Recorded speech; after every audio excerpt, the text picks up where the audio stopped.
तो बच्चों, कैसे हैं आप? आई विश आप सब हमेशा खुश रहें। आज हम पढ़ेंगे एक्सरसाइज 1.3 का क्वेश्चन नंबर 1। इसमें क्या लिखा हुआ है? सिद्ध कीजिए कि √5 एक अपरिमेय संख्या है।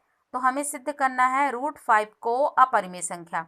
तो हम इसे कैसे सिद्ध करेंगे? हम इसे विरोधाभास से सिद्ध करेंगे। विरोधाभास मतलब कंट्रडिक्शन से सिद्ध करेंगे। यहाँ अपरिमेय संख्या बोला है सिद्ध करने को, तो हम मान लेते हैं कि √5 क्या है? परिमेय संख्या है। तो हम यहाँ स्टार्ट करेंगे। माना √5 एक परिमेय संख्या है। परिमेय संख्या है। अब चूंकि हमने मान लिया है कि √5 एक परिमेय संख्या है, तो परिमेय संख्या की डेफिनेशन क्या होती है कि परिमेय संख्या को हम a/b के रूप में लिख सकते हैं, जहां a और b इंटेजर हैं और b 0 के बराबर नहीं होता। तो यहाँ पे हम मान लेते हैं कि √5 को हम a/b के रूप में लिखेंगे, जहां a और b दोनों क्या है? सह अभाज्य पूर्णांक हैं। सहअभाज्य पूर्णांक हैं तथा b is not equal to 0। तो इस तरीके से यहाँ पे एक शब्द है सहअभाज्य, मतलब होता है कोप्राइम। कोप्राइम मतलब होता है कि a और b का कोई भी कॉमन फैक्टर नहीं है सिवाय 1 के। a और b का 1 के अलावा कोई दूसरा भी कॉमन फैक्टर नहीं है, तब हम a और b को क्या बोलते हैं? सहअभाज्य या कोप्राइम नंबर। तो यहाँ पे हमने √5 इज इक्वल टू a/b लिया। अब यहाँ पे देखिए कि √5 में रूट लगा हुआ है, तो हम इस रूट को हटाने के लिए दोनों साइड क्या करेंगे? स्क्वायर करेंगे। तो इस साइड स्क्वायर करेंगे हम, तो लिखेंगे √5 का स्क्वायर और इधर स्क्वायर करेंगे a/b का स्क्वायर। तो यहाँ पे रूट का स्क्वायर लगता है तो रूट खत्म हो जाता है, तो यहाँ आएगा 5 इज इक्वल टू a²/b²। ठीक, अब यहाँ पे हम क्रॉस मल्टीप्लिकेशन करेंगे तो हो जाएगा a² is equal to 5b²। अब यहाँ पे देखिए कि यहाँ पे a² कैसे आ रहा है? 5 के साथ मल्टीप्लाई करने से। 5 के साथ हम b² का मल्टीप्लाई यहाँ पे करते हैं, तब a² आता है। इसका मतलब है कि a² जो है वो 5 से डिवाइड हो जा रहा है। चूंकि मल्टीप्लाई करने से आ रहा है तो ये डिवाइड हो जाएगा। तो यहाँ पे हम लिखेंगे कि a² 5 से विभाज्य है। विभाज्य है मतलब डिवाइड हो जाता है, विभाज्य है। तो जब a² 5 से विभाज्य है, इसका मतलब है कि a भी 5 से विभाज्य होगा। ठीक, अब यहाँ पे देखिए कि यदि a² 5 से डिवाइड हो जा रहा है तो a भी 5 से डिवाइड हो जाएगा। जब a 5 से डिवाइड हो जाएगा तो इसका मतलब है कि 5 के साथ हम किसी न किसी का मल्टीप्लाई करेंगे, तब a आ जाता है। अब ये क्या है? c एक इंटेजर है, c एक पूर्णांक है। ठीक, तो यहाँ पे चूंकि यहाँ इस लाइन से कि a भी 5 से विभाज्य होगा, मतलब a 5 से डिवाइड होगा। जब a 5 से डिवाइड होगा, इसका मतलब है कि a जो है वो 5 के साथ किसी न किसी इंटेजर का मल्टीप्लाई करने से आ जाएगा। तो हम मान लेते हैं कि वो इंटेजर क्या है? c है। तो a is equal to 5c। इसे इक्वेशन नंबर 2 कर दीजिए। और जो यहाँ पे हमने माना था, ये जो आया था a² is equal to 5b², इसे इक्वेशन नंबर 1 मान लीजिए। अब हम यहाँ पे क्या करेंगे कि जो इक्वेशन 2 में आया है a की वैल्यू, उसको हम इक्वेशन 1 में रखेंगे। ठीक, तो यहाँ पे हम पहले इक्वेशन लिख लेते हैं। a² is equal to 5b²।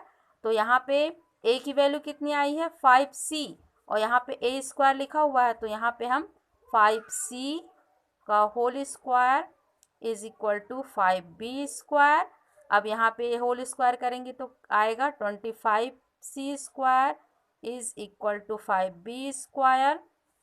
यहाँ पे देखिए ये 5 इधर आएगा तो ये 25 को डिवाइड करके कर देगा, तो 5c² is equal to b²।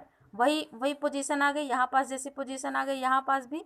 तो यहाँ पे देखिए b² कैसे आ रहा है 5 के साथ एक इंटीजर का मल्टीप्लाई करने से। मतलब यहाँ पे क्या हुआ कि b² 5 से विभाज्य है, मतलब डिवाइड हो जाएगा, विभाज्य है। अब चूंकि b² 5 से डिवाइड हो जाएगा, इसका मतलब है कि b भी 5 से विभाज्य है। मतलब यहाँ b 5 से विभाज्य है और यहाँ पास a भी 5 से विभाज्य है। मतलब कि यहाँ पे a और b दोनों 5 से विभाज्य हैं। किंतु हमने स्टार्टिंग में क्या माना था कि a और b दोनों कैसे हैं, सह अभाज्य हैं, को प्राइम नंबर है। सह अभाज्य को प्राइम नंबर का मतलब होता है कि a और b का कोई भी कॉमन फैक्टर नहीं होगा, कोई भी ऐसी कॉमन संख्या नहीं होगी जो दोनों को डिवाइड करे। लेकिन इसको करते हुए हम लास्ट में ये देखते हैं कि a और b दोनों का एक कॉमन फैक्टर आ जाता है 5। तो मतलब जो हमने माना था उसका ये विरोधाभास आता है। तो यहाँ पे हम लिखेंगे कि यह विरोधाभास है।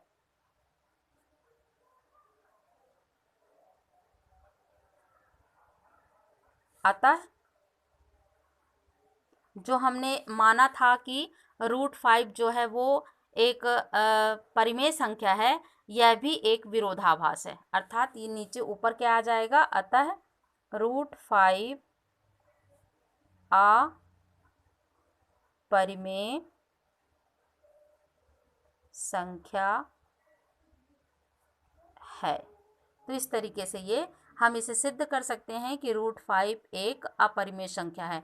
फिर से इसको रिवाइज कर लीजिए कि देखिए √5 एक अपरिमेय संख्या है, ये सिद्ध करने के लिए बोला गया है। तो हम उसको पहले क्या मान लेंगे, विरोधाभास से सिद्ध करेंगे, कंट्राडिक्शन से। तो हम मान लेते हैं कि ये परिमेय संख्या है। अब जब ये परिमेय संख्या है तो हमने इसे को प्राइम नंबर के रूप में लिखा, a/b के रूप में लिखा। चूंकि यहाँ a और b दोनों को प्राइम है, मतलब इनका कोई भी कॉमन फैक्टर नहीं है। अब यहाँ पे ये बात माइंड करने वाली है कि यहाँ पे इन दोनों का कोई भी कॉमन फैक्टर नहीं है। अब यहाँ पे स्क्वायर रूट को हटाने के लिए स्क्वायर करेंगे, तो 5 = a² आ गया। क्रॉस मल्टीप्लिकेशन करेंगे तो a² = 5b² आ गया। चूँकि यहाँ पे a² कैसे आ रहा है 5 के साथ मल्टीप्लिकेशन करने से, मतलब 5 क्या है a² को डिवाइड करेगा। तो यहाँ पे a² 5 से विभाज्य है। अब चूंकि a² 5 से विभाज्य है, मतलब a भी 5 से विभाज्य होगा। अब जब a 5 से विभाज्य है, मतलब a कैसा हो सकता है, 5 के साथ किसी भी इंटीजर का मल्टीप्लाई करने से आ सकता है। तो हम उस किसी भी नंबर को क्या लेते हैं कि वो c एक इंटीजर है जिसके साथ 5 का मल्टीप्लाई करने से a आ जाता है। अब यहाँ पे जो a की वैल्यू आई है उसको हम इक्वेशन नंबर 1 पे रख देंगे। तो यहाँ पे a इक्वेशन पहले लिखेंगे, a² = 5b²। यहाँ पे a की वैल्यू रख दिए, इसके बाद स्क्वायर करेंगे तो 25c² आएगा। अब यहाँ 5 को इस साइड ले आएंगे तो ये 25 को डिवाइड करेगा, तो 5c² = b²। ये वाली पोजीशन वापस इस पोजीशन की तरह आ गई है, इक्वेशन नंबर 1 की तरह। तो यहाँ पे देखिए अब b² क्या है 5 से विभाज्य हो गया, इसका मतलब b 5 से विभाज्य होगा। अब चूंकि a भी 5 से विभाज्य था, b भी 5 से विभाज्य आ गया। लेकिन हम यहाँ पहले ही मान चुके हैं कि a और b क्या है, दोनों को प्राइम नंबर है, मतलब इन दोनों का कोई भी कॉमन फैक्टर नहीं हो सकता। तो इसका मतलब है कि यहाँ पे ये विरोधाभास आता है। जो हमने माना है वो क्या है, विरोधाभास है। इसका मतलब ये है कि √5 क्या है, अपरिमेय संख्या है। इस तरीके से ये प्रूफ हो गया।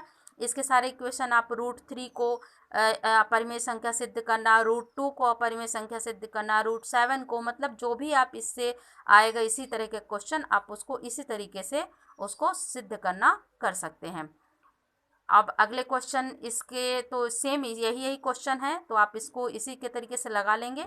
अगला जो मेरा वीडियो होगा वो 1.4 एक्सरसाइज का होगा और आप उसे ज़रूर देखिएगा। ये वीडियो भी आपको अगर पसंद आया हो तो लाइक करें, सब्सक्राइब करें और अगर आपका कोई भी कमेंट होगा तो उसे कमेंट बॉक्स में अवश्य दें।